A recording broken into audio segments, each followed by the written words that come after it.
ಇದು ನೋಡಿ ಮಶ್ರೂಮ್ನ ಚೆನ್ನಾಗಿ ತೊಳ್ಕೊಂಡು ನಾವು ಕೈಯಲ್ಲೇ ಇದನ್ನು ಈ ಥರ ಕಟ್ ಮಾಡ್ಕೊಬೇಕು. ನಾನಿಲ್ಲಿ ಕಟ್ ಮಾಡ್ಕೊಂಡಿರೋ ವಿಡಿಯೋ ಕೂಡ ನಿಮಗೆ ತೋರಿಸ್ತಾ ಇದ್ದೀನಿ. ನೀವು ಯಾರಾದರೂ ವೆಯ್ಟ್ ಲಾಸ್ಗೆ ರೆಸಿಪಿ ಏನಾದರೂ ನೋಡ್ತಾ ಇದ್ದರೆ ಆಯಿಸ್ಟರ್ ಮಶ್ರೂಮ್ನ ನಿಮ್ಮ ಡಯಟ್ ಚಾರ್ಟಲ್ಲಿ ನೀವು ಇನ್ಕ್ಲೂಡ್ ಮಾಡ್ಕೊಬೋದು. ಇದು ತುಂಬ ಲೋ ಇನ್ ಕ್ಯಾಲರೀಸ್ ಇರುತ್ತೆ. Like for example 28 to 30 approx kilo calories per 100 gram ಇರುತ್ತೆ. ಇದು ಇನ್ಫೋ. ಸೊ ಈಗ ನಮ್ಮ ರೆಸಿಪಿನ ಸ್ಟಾರ್ಟ್ ಮಾಡೋಣ. ನಾನಿಲ್ಲಿ ಜಿಂಜರ್ ಗಾರ್ಲಿಕ್ ಹಾಗೂ ಕ್ಯಾಶ್ಯೂಸ್ ಬೇಡ ಅಂದವರು ಸ್ಕಿಪ್ ಮಾಡ್ಕೊಬೋದು. ಅರ್ಧ ಸ್ಪೂನ್ ಜೀರಿಗೆ, ಅರ್ಧ ಸ್ಪೂನ್ ಸೋಂಫ್,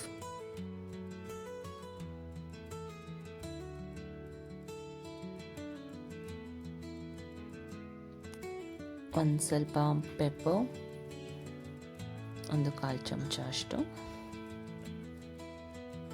ರುಚಿಗೆ ತಕ್ಕಷ್ಟು ಉಪ್ಪು, ಅರ್ಧ ಸ್ಪೂನ್ ಚಿಲ್ಲಿ ಪೌಡರ್, ಅರ್ಧ ಸ್ಪೂನ್ ಟರ್ಮರಿಕ್ ಪೌಡರ್, ಅರ್ಧ ಸ್ಪೂನ್ ಧನಿಯಾ ಪೌಡರ್ ಹಾಗೂ ಸ್ವಲ್ಪ ಕೊತ್ತಂಬರಿ ಸೊಪ್ಪನ್ನ ಹಾಕ್ಕೊಂಡು ನಾನು ಮೊದಲು ಇಲ್ಲಿ ಸ್ವಲ್ಪ ಪೌಡರ್ ಥರ ಮಾಡ್ಕೊಳ್ತಾ ಇದ್ದೀನಿ. ನಂತರ ನಾನಿಲ್ಲಿ ಒಂದು ದೊಡ್ಡ ಸೈಜ್ ಟೊಮೆಟೊನ ತೊಗೊಂಡು ಅದನ್ನು ಕಟ್ ಮಾಡಿಕೊಂಡು ಅದ್ರದ್ದು ಪ್ಯೂರಿ ಮಾಡ್ಕೊಬೇಕು.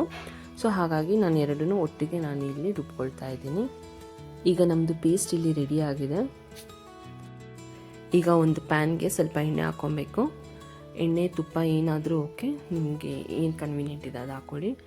ಇಲ್ಲಿ ಒಂಚೂರು ಕಸ್ತೂರಿ ಮೆಂತಿ ಹಾಗೂ ನಾನಿಲ್ಲಿ ಒಂದು ಸಣ್ಣದಾಗಿ ಈರುಳ್ಳಿನ ಕಟ್ ಮಾಡ್ಕೊಂಡು ಇಟ್ಕೊಂಡಿದ್ದೆ, ಇದನ್ನು ಕೂಡ ಹಾಕ್ಕೊಂಡು ಇಲ್ಲಿ ನಾನು ಸೌಟೆ ಮಾಡ್ಕೊಳ್ತಾ ಇದ್ದೀನಿ. ಇದು ಸ್ವಲ್ಪ ಬ್ರೌನಿಷ್ ಕಲರ್ ಆಗಬೇಕು. ಈರುಳ್ಳಿ ಬೇಗ ಫ್ರೈ ಆಗಬೇಕಂದ್ರೆ ನೀವು ಸ್ವಲ್ಪ ಉಪ್ಪು ಕೂಡ ಆ್ಯಡ್ ಮಾಡ್ಕೊಬೋದು.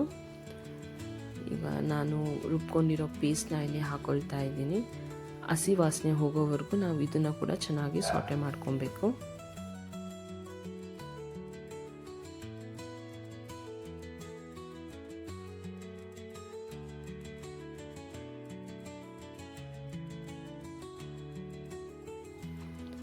ಸೊ ಈಗ ಇಲ್ಲಿ ನಾವು ಮಶ್ರೂಮ್ನ ಹಾಕ್ಕೊಳ್ತಾ ಇದ್ದೀವಿ. ಫಸ್ಟೇ ನೀರು ಹಾಕ್ಕೊಳ್ಬಾರ್ದು.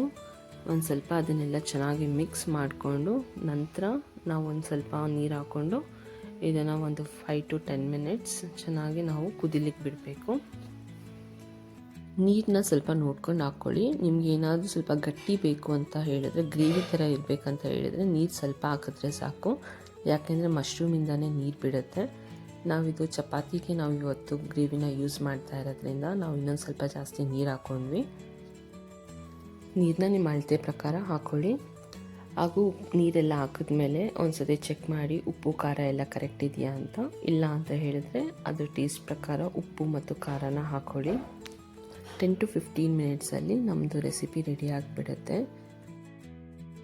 ಆ್ಯಂಡ್ ಕೆಲವರಿಗೆ ಈಗಲೇ ಗೊತ್ತಿರ್ಬೋದು, ನಾನು ನನ್ನ ಟ್ರಾನ್ಸ್ಫಾರ್ಮೇಷನ್ ಶಾರ್ಟ್ಸ್ನ ನಾನು ಅಪ್ಲೋಡ್ ಮಾಡ್ತಿದ್ದೀನಿ. Daily routine, day to day ನಾನು ಏನು ಊಟ ಮಾಡ್ತಾಯಿದ್ದೀನಿ, ಸೊ ಅದ್ರ ಬಗ್ಗೆ ಎಲ್ಲ ನಾನು ಡೈಲಿ ಶಾರ್ಟ್ಸ್ ಹಾಕ್ತಾಯಿದ್ದೀನಿ. ಸೊ ಈ ರೆಸಿಪಿ ಕೂಡ ಅದೇ ಶಾರ್ಟ್ಸ್ ಇದು ಒಂದು ಭಾಗ. 1 hour ಆಫ್ ಯೋಗ ಡೈಲಿ ಎಷ್ಟು ಹೆಲ್ಪ್ ಆಗುತ್ತೆ.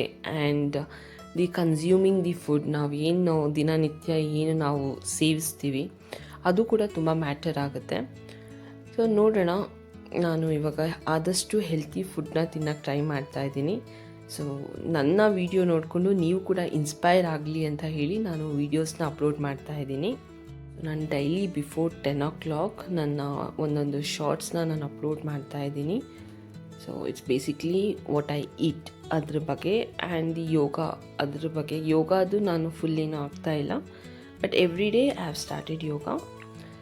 ಸೊ ಇದು ಹೇಳ್ತಾ ಇವತ್ತಿನ ರೆಸಿಪಿನ ನೀವು ಕೂಡ ಟ್ರೈ ಮಾಡಿ. ನಿಮಗೆ ಇಷ್ಟ ಆದರೆ ವಿಡಿಯೋನ ಲೈಕ್ ಮಾಡಿ, ಶೇರ್ ಮಾಡಿ, ಸಬ್ಸ್ಕ್ರೈಬ್ ಮಾಡಿ. Thank you.